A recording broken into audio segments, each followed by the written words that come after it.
When we're out watching fireworks with our friends and family, having a cold soda, maybe having a hot dog or two, there's a lot of conversations that take place, and everybody gets in an argument about something sports related. Well, we're going to bring a couple of those conversations here as we talk All Star Game and the start of what will be a great SEC football season. We're going to discuss quarterbacks. So let's get rolling. This is Total Sports Talk Beyond the Lights.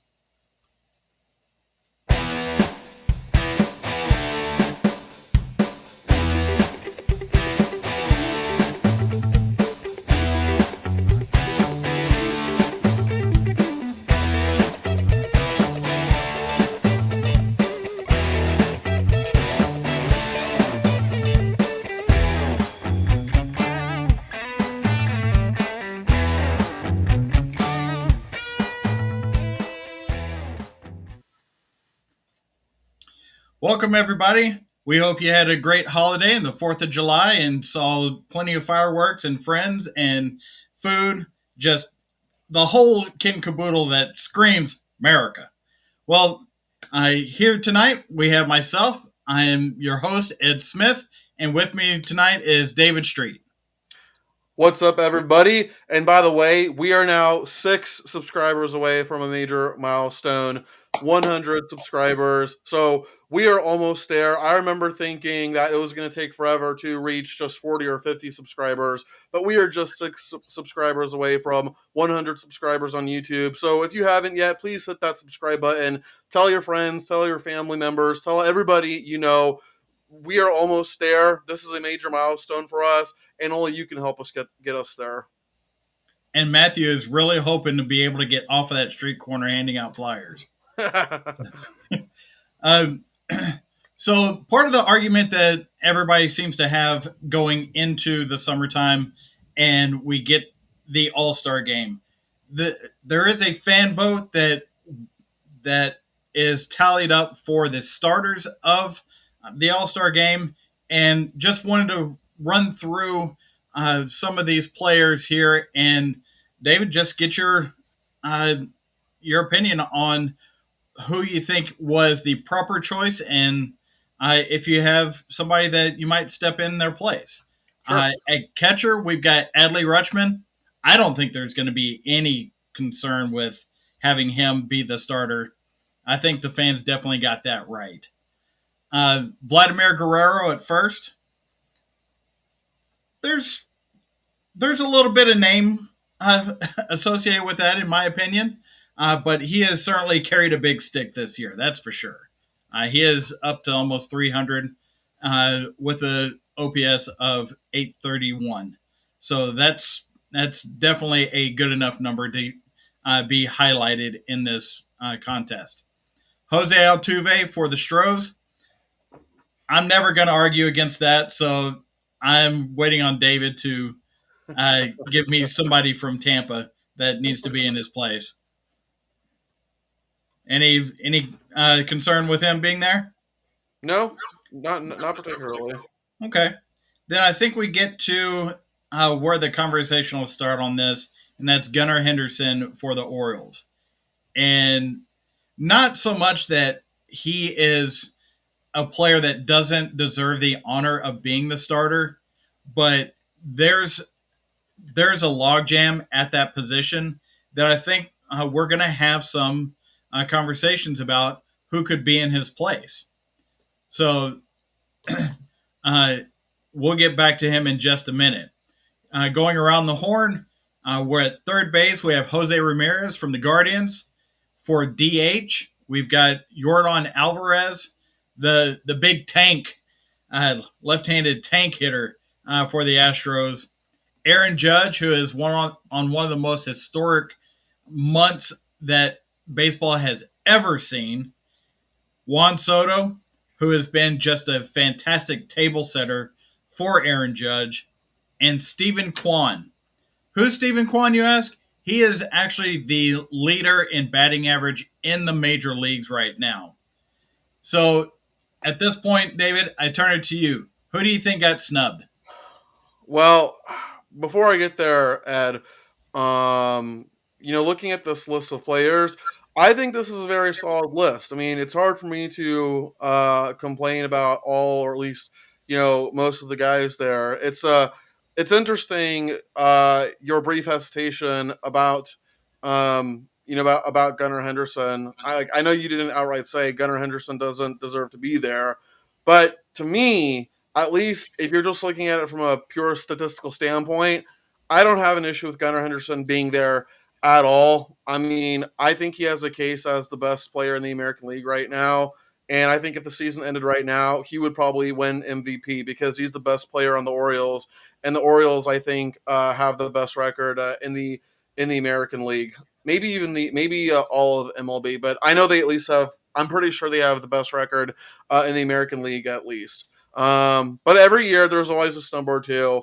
And Ed, I cannot help but just think what a massive snub Bobby Witt is, man. I mean, you want to talk about major snubs? He leads the AL in hits, and he's one of only 3 or 4 players in the American League with 200 plus total bases.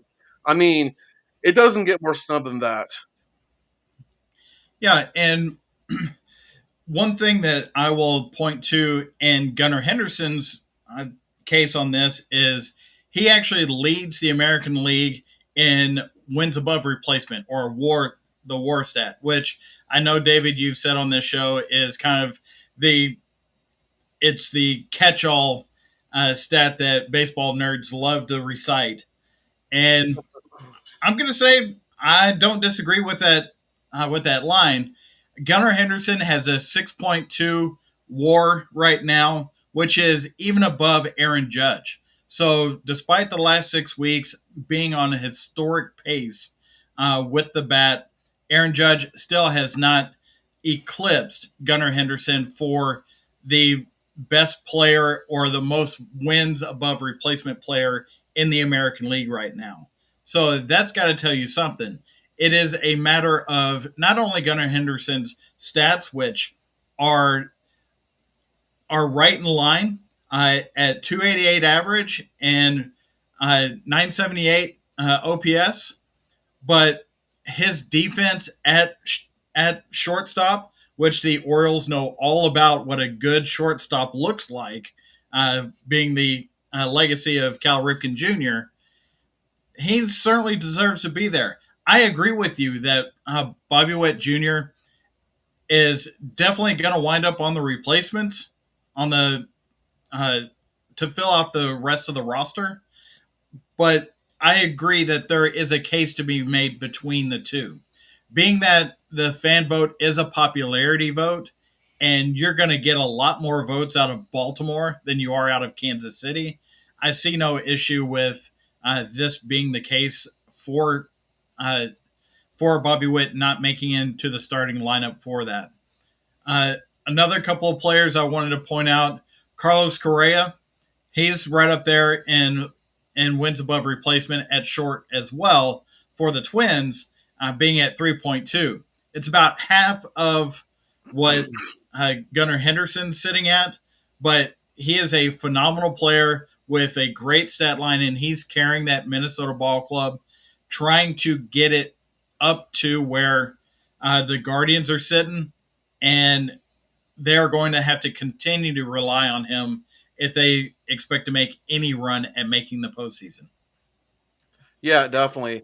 And I think one of the cool things about any All Star game is the fact that the fans have a choice in who they get to see. But as we also know, a lot of times fans don't really know what they're talking about, and they just simply vote in a guy because of his reputation or just because he's popular. And this was something that I was thinking about um, before we got on here, and that is, what if we had an automatic vote? Like, I think, am I saying we eliminate fan voting? No, not necessarily. But I am saying, what if we had something where if you're top five in home runs or hits or batting average or WAR, then you automatically get in? Because as we've been talking about in the case of Bobby Witt Jr., I mean, he's top 5 in most major categories and yet was snubbed, and that doesn't seem very fair. So, what do you think of that idea, Ed, that if you're top 5 in some certain major statistical categories, you get an automatic invite? Well, to to go back to how we got here, the fan vote, the pure fan vote, is not that old. At one point, there was just the managers picking who the best players were across the league based upon all the available information there was there, which it wasn't nearly as minute as you see in any StatCast, stat reference situation that there is now. So it started to move to a hybrid format before, but I can't remember if it was Ken Griffey Jr. or somebody else that did not make it to the starting lineup of the All Star game, and the fans went haywire about it. It was a how could you not have Ken Griffey Jr. not be the starter in the All Star game? And then baseball took note of that and said, okay, so let's make the All Star game be just the fans because this is a fan exhibition game, not necessarily something that is going to create as standings or heaven forbid home field for the World Series as it was after that game in Milwaukee. So I agree with you that it should be a majority uh, leaning to use the fan vote, but there are some things that need to be covered uh, so somebody is not completely snubbed just because they don't have the proper name or they're not somebody that is on the nationwide commercials that somebody that just came into the league and is just rocking it. You wouldn't have them be snubbed because somebody has a bigger draw uh, as far as butts and seats and whatnot. Yeah, for sure. But that being said, uh, there are two teams in this All Star game, and for the National League, I'm going to run through these a little quicker. We've got William Contreras behind the plate. Around the horn, we're going to go Bryce Harper at first, Ketel Marte for the Diamondbacks at second, Trey Turner for the Phillies at short, Alec Bohm for the Phillies at third, Shohei Ohtani for DH for the Dodgers, of course, Christian Yelich, uh, Jurickson Profar, who's making his first start in the All Star game, and Fernando Tatis Jr. in the outfield for the Padres. So that's those players there. I'm especially excited for Jurickson Profar. He got started with the Rangers. He's kind of bounced around a little bit, and he's had a phenomenal first half of the season. Currently sitting over 300, 316, and with 57 RBIs. That's production, and that's for a team that is hoping to stay right in there for the wild cards because, of course, the Dodgers are going to run away with that division. Maybe not the 117 wins that David Yeah, no, I don't think predicted, it's but going to happen. They're not going to go on a large enough run to reach that win total. uh, so um, really, I'm seeing Phillies, Brewers, Phillies again. Yeah, I mean, I mean, the when you're Phillies the are, best team in baseball, how could you not have at least three of your players starting in the All Star game? yeah, I mean, that was.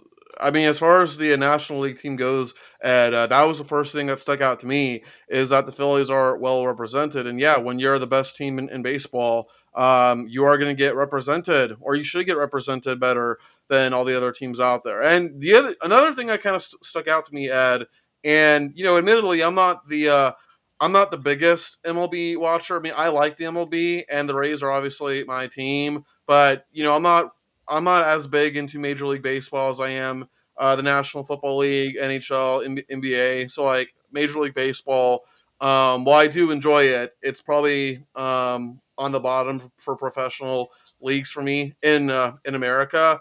Um, so maybe I am speaking with a bit of ignorance here, but I feel like Christian Yelich has kind of gone underrated over the years. I mean, I remember he won an MVP a few years ago, and then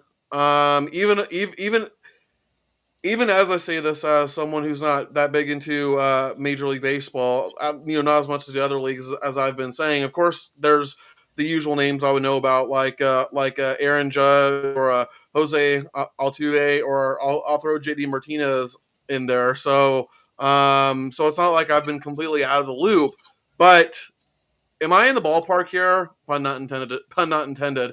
But am I in the ballpark here when I say that Christian Yelich has kind of gone under the radar the last few seasons? He has definitely been an anchor for that Brewers team, which that National League Central has always been kind of a logjam when you when it comes to uh, who's going to make it out. It's a survivor pool compared to the divisions like the NL West, where the Dodgers are going to run away with it, or the NL East, where it's the Braves and the Phillies and everybody else. Uh, so I totally get you on that. Uh, those teams in that NL Central, they don't get a lot of eyeballs. They don't get a lot of airtime. They don't they don't draw enough numbers on Sunday Night Baseball for them to be on Mm. week after week after week after week. Yeah, So one team that did get a lot of eyeballs in that division was the St. Louis Cardinals, but the Cardinals haven't. I mean, they haven't been doing terrible last time I checked, but they certainly haven't been as consistently dominant as they have been before. right, and you and I were talking about just a couple days ago how the Cardinals were with a winning record with a negative run differential. It's a oddity in stats, but it's one of those fun things that baseball nerds like myself like to pull out of our hats and go, "Hey, look at this!" It's it's the fun thing for us. It's so if you know baseball, you know exactly what I'm talking about, and you are my people. So, uh, but in looking at who else could have been in the starting lineup, and it was probably pretty dang close. Bryce Harper being at first, I mean, you could flip a coin and put Freddie Freeman there.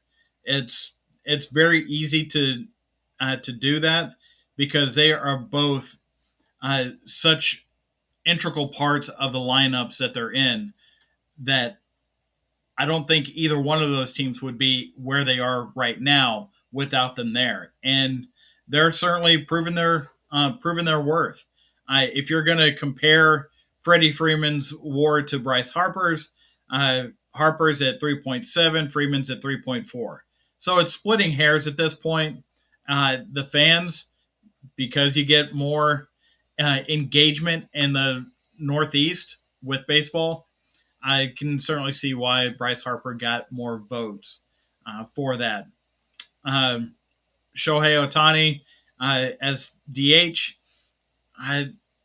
Ozuna from the Braves, he could easily be in that slot, but I don't think there's anybody in their right mind that thinks Otani would not win a popularity contest when it comes Oh yeah, no, no, not at to all. baseball players. Uh, but one of the more exciting players that's in the National League right now is for the Cincinnati Reds, Ellie De La Cruz. He is just dynamic. He's fast. He's has a cannon for an arm, and it's so much fun. He is worth the price of admission. That's the saying, and I would definitely stick with that saying when talking about Ellie De La Cruz.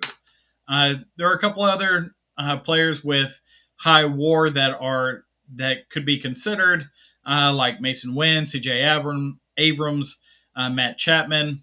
So we'll probably see their names called as they fill out the rest of those rosters, which is going to happen Sunday night, 5:30 Eastern before the Red Sox and Yankees game.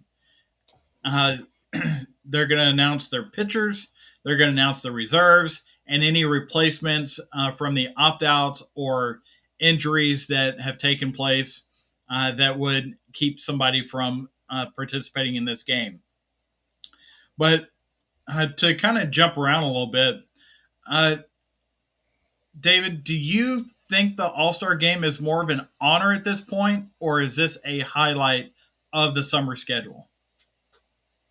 Um, I think it's just more of a highlight at this point, Ed. To be honest with you, um, you know, I think just be an honor. I mean the All Star game doesn't even.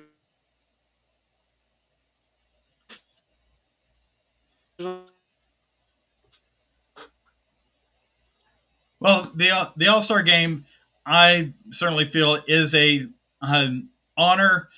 It used to be a highlight game of the schedule, just as the game itself has kind of taken a back seat to the home run derby, which the home run derby is going to change its format this year because they tweak it. It seems like every other year there's a new thing going on with the home run derby.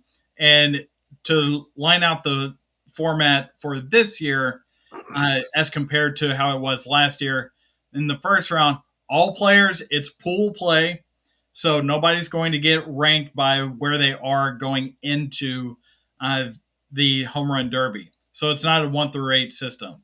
But after that first round, the bottom four, they're out, and then it gets seeded, and we have a knockout result. Uh, the bonus balls the for the rounds will actually be at 425 feet now, as opposed to the 440 feet that they were last year. Which 440 feet in Seattle, which was last year, that's a hard enough thing to do on a good day, but to try and do it consistently for winning this competition, which Vlad Guerrero Jr. did last year, uh, it it was just so difficult to do that I don't remember if there was but maybe 4 or 5 extra home runs due to the length of the home run. So the 440 mark wasn't really eclipsed all that much. I think they really want to see more television product of uh, more bonus for longer home runs. And I think this 425 mark is a good mark for them to reach. They can add more pitches to their time clock uh, during the round, and that's once again, it's going to be a TV product. As the home run derby has become more of a TV product, I think that is what has created a downturn in watching the actual All Star game. I mentioned the game that was in Milwaukee that started the whole. Well, the All Star game is now the uh, All Star game winner dictates who the home team is. Home team is in the World Series. I've always thought that that was a dumb idea. What about you, David? Okay, so I lost you for a second there, but the All Star game no longer determines who gets home field advantage in the World Series, right? Correct. Okay. I mean, I know we've had this discussion before, but I didn't have a problem with it. I mean, if you're going to have an all, I mean, most All Star games are just glorified exhibitions. So why not add an incentive in an All Star game? I did not have an issue whatsoever with adding that incentive in the All Star game, and I think it especially adds to the point of once you get to the playoffs, everybody starts 0-0. I mean, case in point, the Dodgers won 111 games 2 or 3 years ago, and then they got bounced. So regular season obviously didn't mean that much. So I understand what you're saying about, you know, I understand what you're saying about teams with home field or teams that have the best record should get rewarded in the playoffs. But I also did not have a problem with that whatsoever because as I said, we all know that when everybody gets to the playoffs, it's 0-0, and it really seems like that incentive that used to be in the All Star game was just kind of adding emphasis to that. And one of the incentives of the All Star game that I knew growing up was the fact that it was the one time of year where you got one league playing the other. And that's part of what made it special. You would have Cal Ripken Jr. playing against Tony Gwynn. That did not happen during the regular season. That only happened in the All Star game. So with these things that Major League Baseball has done to create, as they call it, fan involvement, I think they have diluted the specialness of the All Star game by doing so.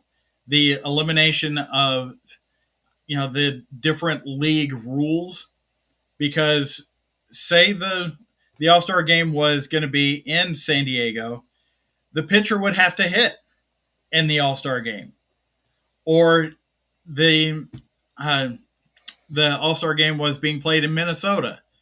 They have a DH. That was part of it.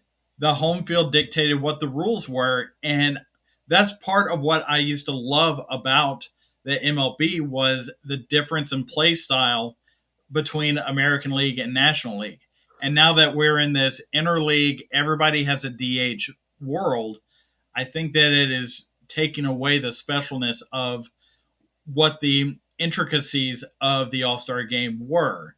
And I don't know how we turn back the clock on that, because baseball on television, as I know, David, that baseball on television isn't the most exciting thing to watch, because there are 750,000 games every summer. So, and the All Star game just becomes like the one game for 3 days that you can watch. I mean, does that sound reasonable, David? Yeah, definitely. And and I feel like Major League Baseball knows about this, which is why they're adding these really cool games in these stadiums that aren't MLB stadiums. Like I remember, I think it was a couple of years ago. I don't think it was last year, but a couple of years ago, there was a game in that famous cornfield from Field of Dreams in Iowa, I want to say. And I Yes. think, and if I remember correctly, I'm pretty sure the White Sox were one of the teams. And then Yes. I think it was the Yankees. I think it was the Yankees and the White Sox. Mm-hmm. Yeah, so like like something like that is really cool. I mean, having an actual Major League Baseball game in a freaking cornfield, especially from a movie that is one of the most popular sports movies of all time. I mean, that is some expert level marketing right there. Yeah. I'm not saying that the MLB has done a bad job at marketing itself.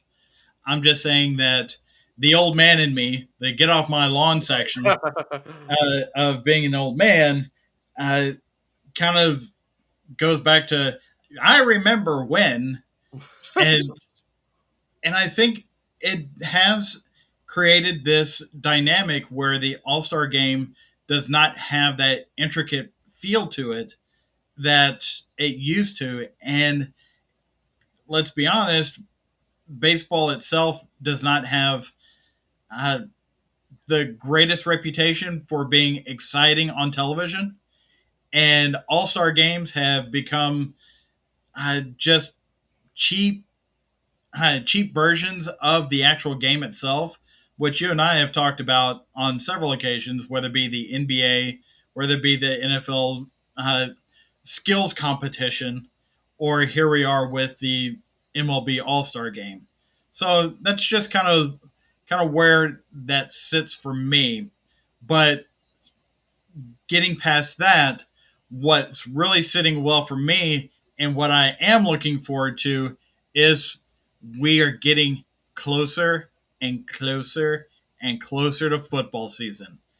With the changeover of the SEC and the introduction of Texas and Oklahoma into the SEC, we thought it'd be fun to include that conversation that we had over 4th of July weekend about who the best quarterbacks in the SEC are going to be.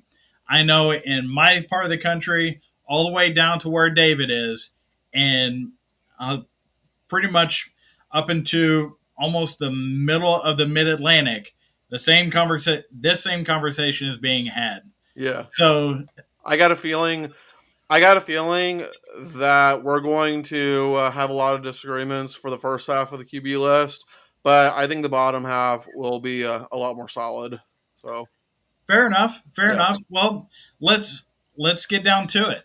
Um, this list is based upon 24/7 Sports. They ranked uh, the 16 expected starters for the SEC going into this year, and at number one they have Carson Beck. David, thoughts? I mean, no argument.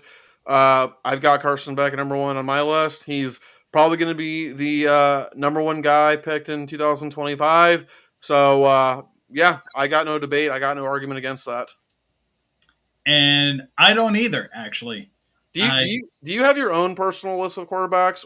Like I was wondering if maybe we should like go over what 20 like who 24/7 has, for their quarterbacks, and then if you have your own personal list, maybe we can go over that afterward. I what I would say is we'll go through this list, and if we disagree with it, let's put them in the slot that we think we would be filling in. Fair enough. Okay, I think I get what you're saying. So yeah, that sounds good to me. Okay, so Carson Beck, number one. We're both good with that. Hmm. Number two, Quinn Ewers from Texas. What do you got? I actually have Jackson Dart at number two. I I am a fully fledged Longhorn supporter, bleeding orange blood, and there is no chance that I would dare say that Quinn Ewers is not number two. But wait a minute. I think Jackson Dart, the fact that he has been in the SEC, he has been in the same system, and there are some holes in quarterbacking in the SEC this year. I think he takes another step forward and becomes that number two quarterback going into this year. Yeah, I gotta tell you, Ed, you're not going to like where I have Quinn Ewers, and we'll get there when we get there. Okay. But yeah, but just for me, I think you pretty much said it. Jackson Dart, I mean, he has the numbers to back it up, but he's also in a quarterback friendly offense, and Lane Kiffin offenses almost always on a year to year basis produce elite numbers. And Jackson Dart is more proven in the SEC than Quinn Ewers is at this point. So, as I said, you're not going to like where I have Quinn Ewers, and we'll cross the bridge when we get there. Oh, sure, sure. So 24/7 Sports has Jackson Dart as number three. Being that we both move Quinn Ewers out of number two, I am only going to drop Quinn Ewers to number three because he has got the offensive line to work with. He has been in the system. This will be his third year. He is the unquestioned leader of this football team, and he's got a stable of running backs behind him to back him up. And the wide receiver core, while it did turn over, wasn't turned over to a bunch of beer delivery salesmen. This was turned over to a group of really fantastic athletes that I expect to see great things out of. Who do you have at number three? Number three, I have Dylan Milrow, and I actually considered putting Milrow at the number two spot, Ed, because of his legs. I think Jalen Milrow is arguably the best dual threat quarterback in the SEC. But ultimately, the reason why I put Jalen Milrow at number three behind Jackson Dart is because, like I said before, Jackson Dart I think is in a more proven system, especially more proven in the SEC. Whereas this is Kalen DeBoer's first year in the SEC. That's no knock, no disrespect against Jalen Milroe, who obviously has experience in the SEC. But we've also seen examples of quarterbacks where they thrive under one coach and then under another coach they don't do as well. I'm not saying that's going to happen under Kalen DeBoer. In fact, I would be shocked if that happened under Kalen DeBoer because this is the same guy where Michael Penix Jr. thrived in his system.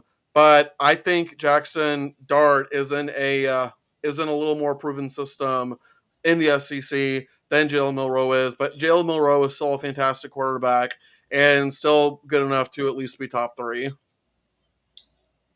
Yeah, and I actually have Jalen Milroe sitting at number 4, and the reason is one of the biggest reasons is the thing that struck me about Jalen Milroe's game in last season was how good of a deep ball he throws.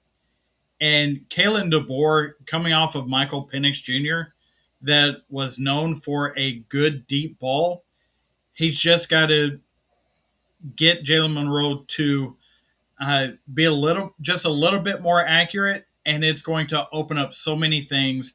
Bringing DeBoer's system into Alabama, and Jalen Monroe has already played not only the full SEC schedule, including a championship game, including in a CFP playoff game.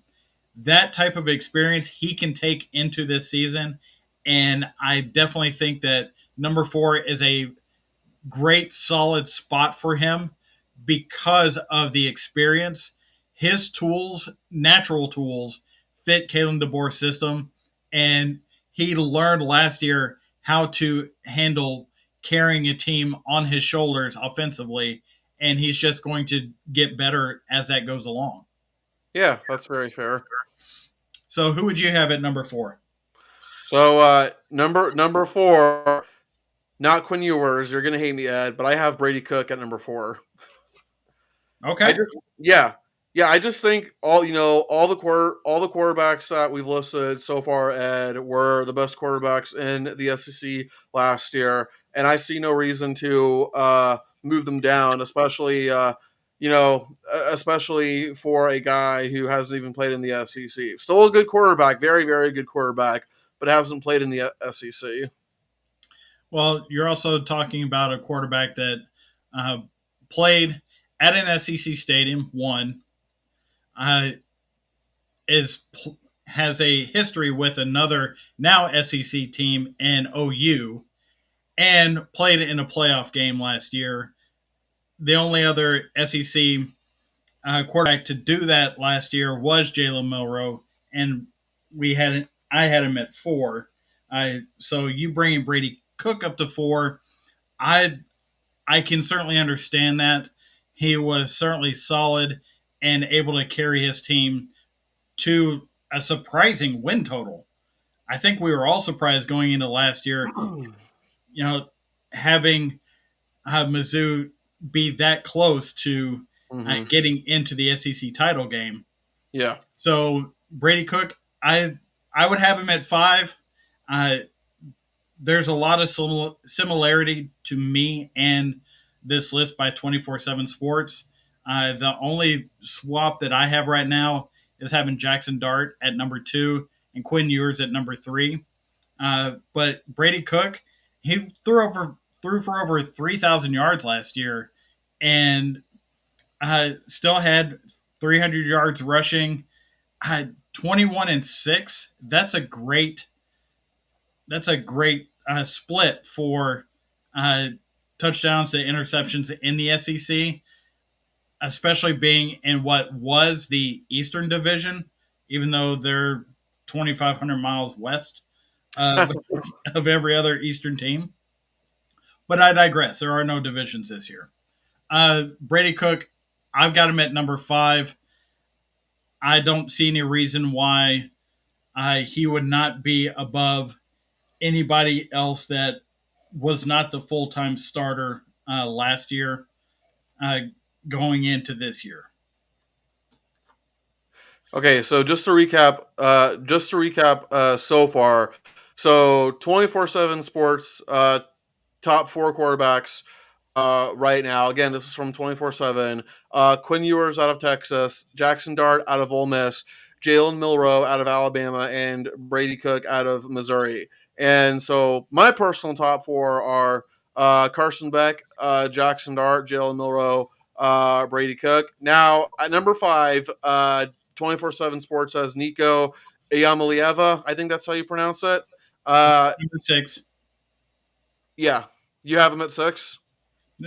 Uh, 24/7 Sports has Carson Beck, Quinn Ewers, Jackson Dart, Jalen Monroe, Brady Cook, and then Nico at number six. Okay, okay, cool, cool. So yeah, my number five is Ewers. So you Okay. know, Quinn Ewers is good enough to be top five in the SEC. You know, as I said before, I cannot put him ahead of quarterbacks who have already proven themselves in the SEC. I understand the argument you made about him already winning at Alabama, although I would argue that was also when Alabama was trying to figure out who they were, and if they played later in the season, I think Alabama would have won. But you know, at the end of the day, results are results, and you know you can't change that. But I would have Quinn Ewers solidly in my top five. So yeah, number five for me. Okay. So getting into number six, there's a this to me gets a little more jumbled. Hmm. Uh, this 6 to 10 area, because just for clarification's sake, 24/7 has Nico Iamalieva. Hmm. I think I got that. Yeah, I think I was. I think I had the right order of quarterbacks or some right order, but Mhm. I got the numbers mixed up. No So worries. No yeah. worries. Number seven, they've got Garrett Nussmeyer, the Nuss Bus. Number eight, Graham Mertz. You know all about him. Number nine, Connor Wegman at Texas A&M, and number 10, Jackson Arnold at Oklahoma. So, David, go. Yeah, so top five for me, we're pretty much all no brainer picks, but 6 through 16 uh, got a little interesting for me. So at number six, I have Graham Mertz. Number seven, I have Nico, and number eight, I got the Nuss Bus. Reason why I have Graham Mertz over Nico and Nuss is, you know, I understand that Nico was a 5-star recruit. He's arguably the most hyped quarterback in the country. But here's the thing: aside from, in fact, I don't think he even played until the bowl game, or he might have played a little bit in Tennessee's last regular season game. I know he didn't play till the very end of the season, right? Mm-hmm. And he probably is going to be a very, very good starter. But Graham Mertz is proven. Like he at this point, he is more proven than Nico, and Graham Mertz is also more proven than Garrett Nussmeyer, which is why I have Graham Mertz ahead of those guys. Now, would I be surprised if either Garrett Nussmeyer or Nico ended up being better than Graham Mertz? No, I would not be surprised. But just judging off of results alone, I cannot put those guys ahead of Graham Mertz, ahead of someone who has already proven himself and has shocked people with how solid he played last year. So and then number nine, so yeah, so six, Graham Mertz, seven, Nico Yamalieva, and number eight, Garrett Nussmeyer. Number nine, Ed, I got Connor Wegman, and number 10, I got Jackson Arnold. Okay. So, I'm going to flip that a little bit uh, because I don't want to sound too much like a homer. Um, I'm going to put Nussmeyer at six. Uh, I feel like he would have been the starter last year if they didn't have an all world quarterback campaign from uh, uh, coming out of LSU. Oh, I got to hold up. I got to interrupt you. How would that make you a homer? Was Nussmeyer on Texas's roster at one point? No, no, no, no, no. I was just making fun of the fact that here we go into the next group, and here comes the Florida guy. Oh, So, okay, all right. all right, all right. Uh, Nussmeyer at 6. I would have Graham Mertz at number 7. Uh, I would have Nico at number 8. And then I agree with you and 24/7 having Wegman and Jackson Arnold at 9 and 10. And the reason why I set this lineup the way that I did, Garrett Nussmeyer, like I said before, he would have been the starter if it hadn't been for Jaden Daniels' Superman effort last year. And then you've got uh, Graham Mertz, who overperformed what his expectation was. He's only going to be better this year if he can get the players around him to follow his lead, despite the just brutal scheduling that Florida is going to have to go through the last half of the season. And with Nico, he should have played last year, but I totally get Heupel's reservation trying to keep that red shirt on him. So give him every opportunity to be the starter and be the leader of the quarterback from the second that last season ended going into this year. So he can grow in that position with the group that is going to be there for this season. Hmm. And he's got all the talent in the world. I'm excited to see him, especially after seeing his bowl game performance last year. So that's where I go with that. Now Connor Wegman, he's got the he's got moxie, he's got tools, he's got backing. What he doesn't have is the same head coach and the same offensive system that he had last year.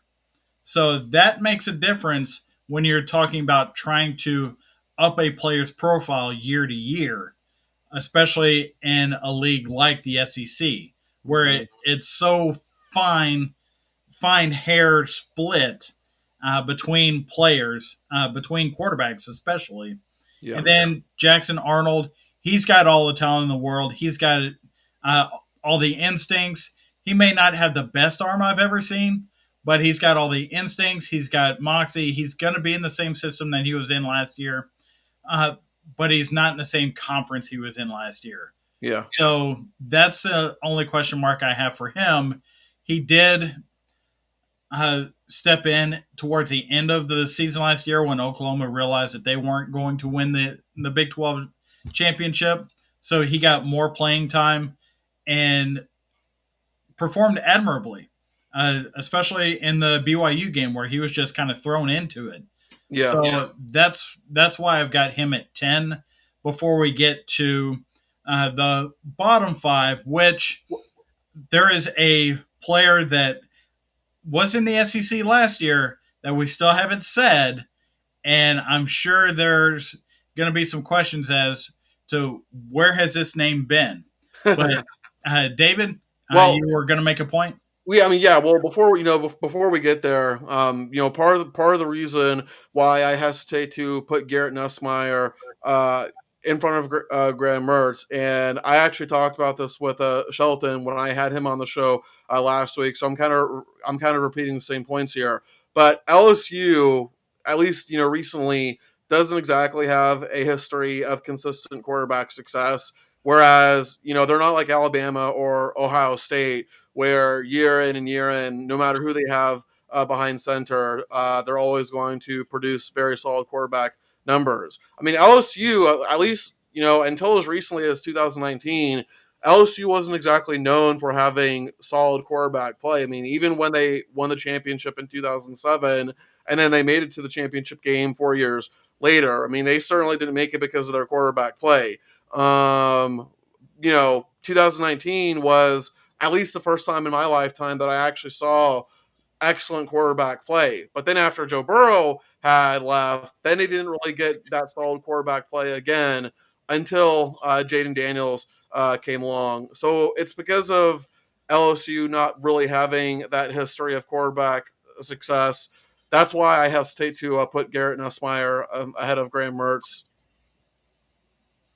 Okay, yeah, and that's certainly valid, uh, and this is why we have this conversation. So, uh, continuing on. what we're going to see in the last six, we'll just uh, lump all six together. 24/7 Sports has Blake Shapen for Mississippi State, who played at Baylor last year. Diego Pavia, who played at New Mexico State last year, is at Vandy. Peyton Thorne, there he is. There's the guy that we're missing. For Auburn, we've got Taylon Green, who's at Arkansas, played at Boise State last year. Lenora Sellers, who is at South Carolina, who's taking over the reins there, and Brock Vandergriff at Kentucky, who jumped ship from Georgia over to Wildcat Country. So uh, with Blake Shapen, to me, this is a guy that is a good fit for the air raid system that Jeff Lebby's going to run, and he has history. He's got some experience that will let him absorb a lot of those concepts. Which playing in the state of Texas, there are tons of 7-on-7 leagues, and I feel like that is the cradle of the air raid system. So a lot of this stuff is going to be just old hat for Blake Shapen going into this season. So he'll be able to plug and play this system because he played in Texas in a lot of those 7-on-7 camps and leagues and has all those things in mind. So I think that was a good fit for him there. Um, when we get to Diego Pavia going to Vandy, uh, David, were you even aware of who Diego Pavia was before we started talking about this? I wasn't until I looked his name up, and then I saw what he did last year. I'm like, oh, okay, okay. And surely you know what I'm referencing, right, Ed? Oh yeah, and it's the reason why he is above number 13 on this list. Uh, so uh, with Pavia, he was a standout for New Mexico State last year, uh, leading the Aggies to a 10-win season, unlike Texas A&M Aggies. But I digress. Yeah. Uh, um, so with everybody that cycled out and just basically transferred out of Vanderbilt, they had to rebuild completely out of the transfer portal, and they picked Pavia up because he was one of the top quarterbacks in the Conference USA, and threw for almost 3,000 yards while still rushing for almost 1,000. That is production. And that's something that Vanderbilt's going to need if they plan to win any conference games this year, which I don't think they did any of last year. So that's where that goes. But Pavia was the quarterback that beat Auburn at Auburn with Peyton Thorne as the quarterback. And not only not only beating Auburn, but he killed Auburn. He killed those Tigers. Oh, yeah. Yeah. And it's one of the low lights of Auburn sports over the past calendar year. Which would you say is the bigger letdown for Auburn sports last year? Was it the football team losing to New Mexico State, or was it the basketball team losing to Yale in March Madness? Ed, I would have to say the basketball team losing because the football team really did not enter with any high expectations whatsoever. And as you said, New Mexico State ended up being a 10-win team. So it wasn't like Auburn lost to a bunch of scrubs. Whereas Auburn men's basketball entered the tournament as arguably the best team in the country and had sky high expectations, and they end up losing to an Ivy League team. Yeah, I would almost say that the New Mexico State one hurts worse because Auburn is a football school. Let's make no bones about it. Yes, they play basketball there. Yes, they play baseball there, but it's a football school. And they had New Mexico State in as the Week 12 team. as a team that you're supposed to beat up and get well going into rival week uh, against Alabama, and here they are. They get trounced by a team that they're supposed to schedule an easy victory for. So I think that one hurt worse than what the Yale game did, but it's kind of apples, oranges, depending on which sport you prefer. Mm-hmm. So, but with Peyton Thorne, we're hearing all about how Hugh Freeze expects him to, grow and be better and, you know, and mature after last season's uh, odd. Uh, would you call it an odd season under Philip Montgomery's offense? What quarterback are we talking about? I'm sorry, Right, Ed. I Peyton completely Thorne. spaced out. Peyton Thorne. Uh, I mean, as far as Peyton Thorne goes, man, I mean, I don't have a lot of faith in him, but is he is he also the best quarterback on that roster? Like, are you telling me there's no other? I mean, who's number two? Who's the second string behind Peyton Thorne? That's a very good question that I cannot answer right now, and that tells you all you need to know about the Auburn quarterback room. Yeah, yeah.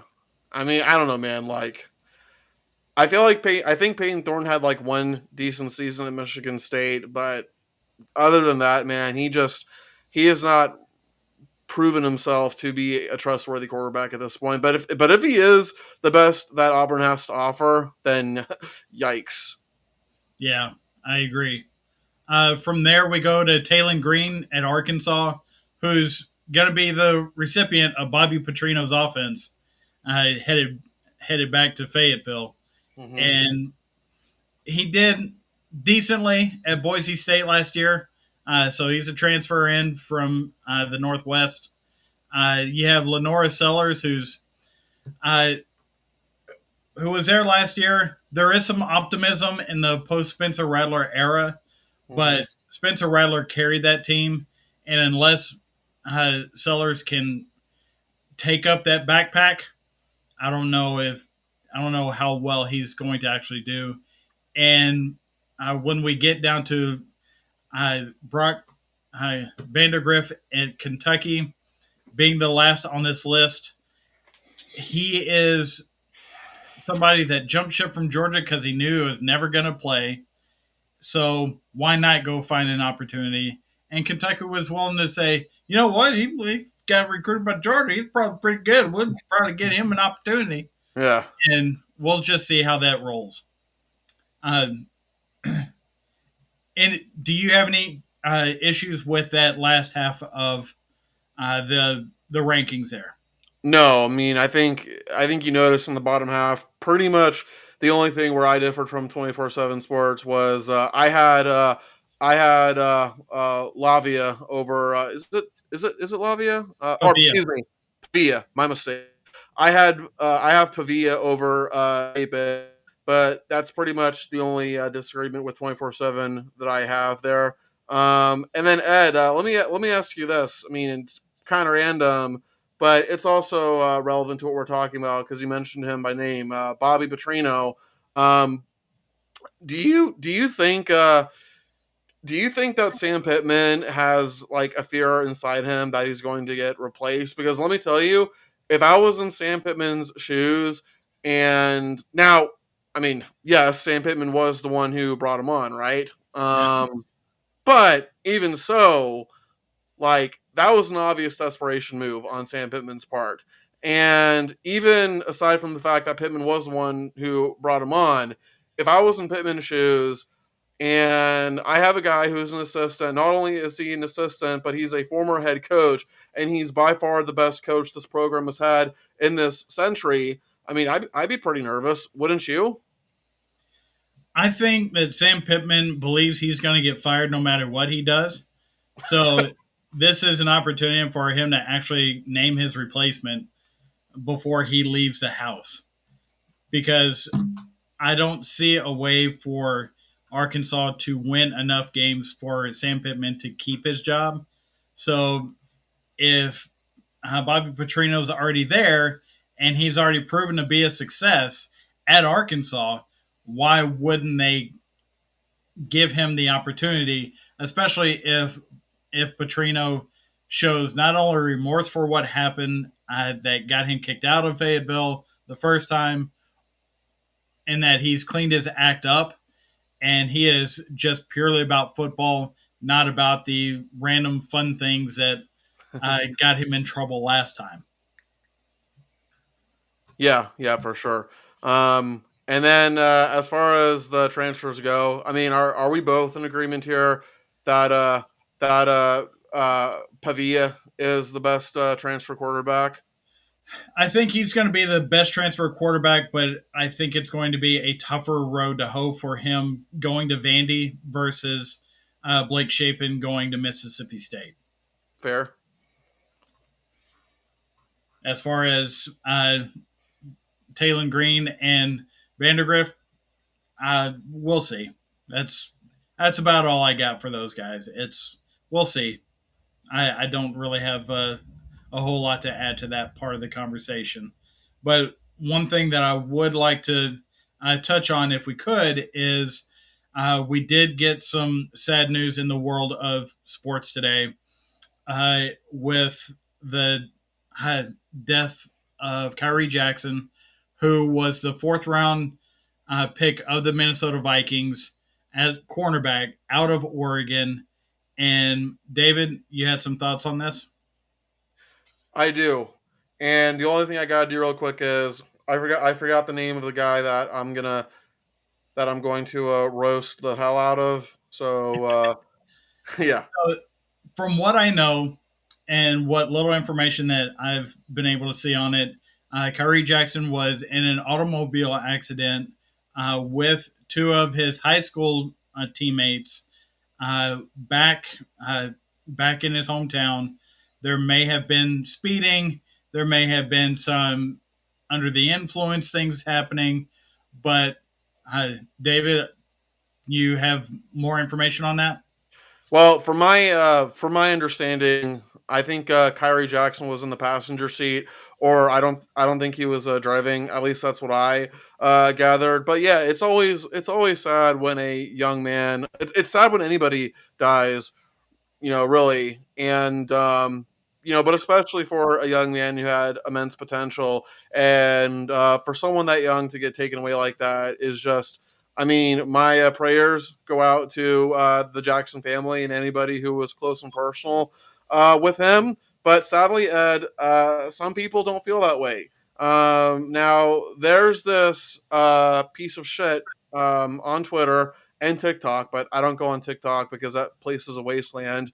But he goes by the name of Rico Knows, and he decided to give his 2 cents on the matter, excuse me, where he said like, yeah, I don't really know much about Kyrie Jackson. I don't know all the details. But I've been in messages. I've been in contact with people who know him who say that he was an immensely talented athlete, but he was not a good kid. Okay, well, first of all, anybody can just say that they've been in contact with people who know him. I mean, I can say, hey, I've been in contact with all the players on the Bucks, or I've been in contact with all the players on the Lightning. If you don't have proof of that, it doesn't really mean anything. But this guy just goes on a rant based on what he heard and about how Kyrie Jackson was like not a good person, and this isn't someone that we should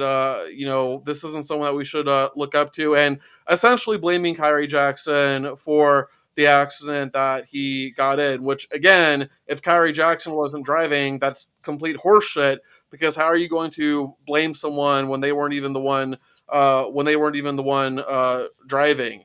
And it's really not that hard at all to just simply say rest in peace. Like, if you're not if you're not a sentimental person, which I get it, some people are not. There's nothing particularly wrong with that. But if you're not that kind of person, just simply say rest in peace and just move on. But for you to just say the things that you said again, especially because you're basically saying everything that you've said just based on hearsay. And listen, I think most, if not all of us, are guilty of that. We're guilty of judging people based on what we've heard about them, even though we don't personally know them. I'm certainly guilty of that. But when it comes to a death, man, like you just have to put all of that aside. And he couldn't even give condolences to the family of Kyrie Jackson. Like he literally said in the end, he goes, "Oh, I don't do condolences. I don't do prayers." I think the closest to sympathy that he had for them was, I think he said, "It's unfortunate, it's very sad," but other than that, just showed absolutely no respect. He goes, "Oh, like your deaths are your deaths. My death is going to be my death. I handle death differently. Blah blah blah." Okay, well, Rico, let me tell you, if you are listening to this, let me make this as clear as I can. Okay, you are a piece of shit, an utterly reprehensible garbage human being, and when you die, nobody is going to miss you. I'm sure your family, mostly your immediate family, will probably miss you. And I'm sure you have some friends who will be sad when you're gone. But most people are not going to miss you because you've exposed yourself as someone who is using a young man's death just for engagement. You are an absolutely disgusting person. And I hope you repent. I hope you change your heart. But based on what I've seen from you, I don't see that happening anytime soon. There is one thing that I've learned many years ago, and that is to judge slowly. And with a situation like this, especially being such a fresh deal where this just happened to this family, if you do not know this person, if you do not know this player, who they are, what they're about in a more intimate sense, then you need to judge slowly and then uh, work accordingly based upon that. But here we are, we're in an age where we have TikTok, we have Twitter, we have, or we call it X or whatever, It will where always be every Twitter. thought that we have, good or bad, can be broadcast for millions to see. And sometimes uh, discretion is the better part of valor. And I feel like in a situation like this, there are too many people that are not willing to take discretion and just let it be until either A, they move on from it, or B, gain better perspective on what actually happened by not trying to jump to judgment so you get engagement through clicks and responses, whether it be positive or negative. In this case, negative from David. Yeah. This gentleman, I didn't see any of this, but this is just my overall take on uh, trying to jump on Twitter for the just for the sake of trying to uh, put your thoughts out there. Like anybody really wants to see every thought you've ever had. That's not really a good thing going forward. And please take discretion as the better part of valor in that situation. Yeah. But as we move on and we hopefully get great information as far as the All Star game with the reserves and the pitchers being selected this week, if you have some other uh, orders for the SEC quarterbacks this year, please put them in the comments. Let us know what you liked about what we said, what you hated about what we said, and please like and subscribe. But on behalf of David Street, I'm Ed Smith, and we are rounding third and headed for home.